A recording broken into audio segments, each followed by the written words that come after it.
As someone who has grown up with animated films being a significant part of my formative years, I must say that the reviews for The Wild Robot have filled up me with immense excitement and nostalgia.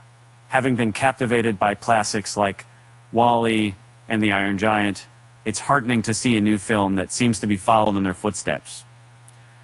The movie adaptation of The Wild Robot, based on the popular children's book by Peter Brown, garnered rave reviews upon its premiere at the 2024 Toronto International Film Festival. In this film, a robot named Raz Zoom, Unit 7134, finds herself stranded in the wilderness and must learn to survive and fit into her new surroundings.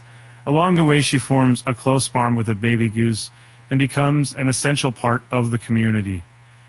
The DreamWorks production boasts an impressive voice cast, including Lupita Nyong'o, Pedro Pascal, Kit Connor, Catherine O'Hara, Dolnai, Stephanie Hsu, Mac Berry, Ving Rhames, and Mark Hamill.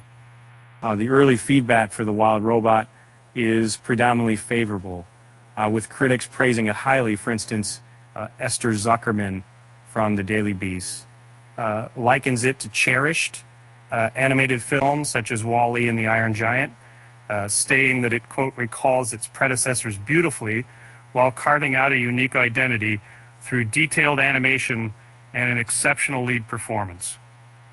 Similarly, Kate Erblund of IndieWire calls it a charming little film that's both nostalgic and innovative. Pete Hammond from Deadline goes as far as to say animated films don't get any better than this. In fact, movies in general don't get any better than this. The positive reception towards The Wild Robot is promising, not just for the upcoming film, but also for DreamWorks. Since the release of Puss in Boots: The Last Wish in 2022, DreamWorks hasn't had a production that appealed to both critics and audiences as much, unlike movies like Kung Fu Panda 4, Trolls Band Together, and Ruby Gillman, It's Teenage Kraken, which were more favorably reviewed by the public than by critics. DreamWorks and Netflix's Alone in the Dark saw a reversal of this trend, with critics appreciate it more than the general audience. In a similar vein to the cherished animated movies like Wall-E and The Iron Giant, which were highly praised by both critics and viewers, earning tomato meter scores of 95% and 96% respectively, and popcorn meter ratings of 90%. The Wild Robot could tread the same path, with its stunning animation, profound narrative, and powerful voice, well positioned to receive similar acclaim.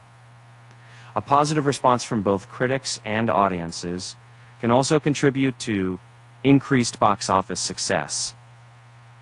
After the phenomenal success of Inside Out 2 at the box office, it's clear that there's a strong appetite for top-notch animated movies. As Inside Out 2 wraps up its theater run and moves to Disney Plus streaming, Transformers 1 and The Wild Robot are the next must-watch animated films in cinemas. If The Wild Robot indeed lives up across to the hype as the new Wall-E, it's an ideal follow-up for audiences of all ages to enjoy post-Inside Out 2, potentially marking a significant victory for DreamWorks from Puss in Boots: The Last Wish.